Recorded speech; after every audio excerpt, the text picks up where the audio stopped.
If you can't convince them, confuse them. आणि त्याला आजची पत्रकारिता म्हणतात.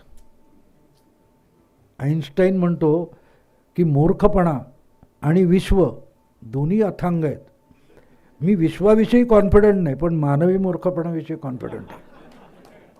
आणखीन एक आईन्स्टाईनचं वाक्य आहे की अत्यंत फुलिश आणि मूर्ख कल्पना विद्वानांना लवकर पटतात, अडाण्यांना नाही पटत, कारण ते परिणाम भोगतात. आयन रँड म्हणते तुम्ही सत्य नाकारू शकता, पण सत्याचे परिणाम नाकारू शकत नाही. आपण बघतोय ते 70 वर्षाचे परिणाम आहेत मित्रांनो, हे 70 वर्षाचे परिणाम आहेत.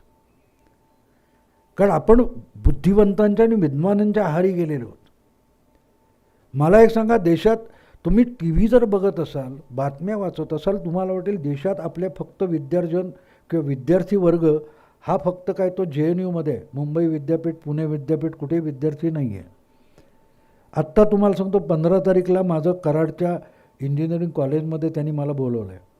आणि मग हळूच ते प्राध्यापक म्हणाले पण जरा राजकीय पक्षांची आणि नावं घेऊ नका. म्हटलं का हो, उकिरडा आहे की कॉलेज आहे?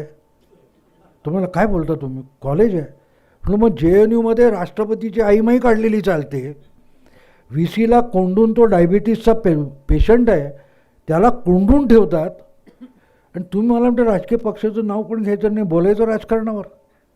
म्हणजे ह्या देशात कुठची घटना चालू आहे, कुठचा कायदा आणि कुठची समता आहे? समता बंधुताचं कौतुक आहे.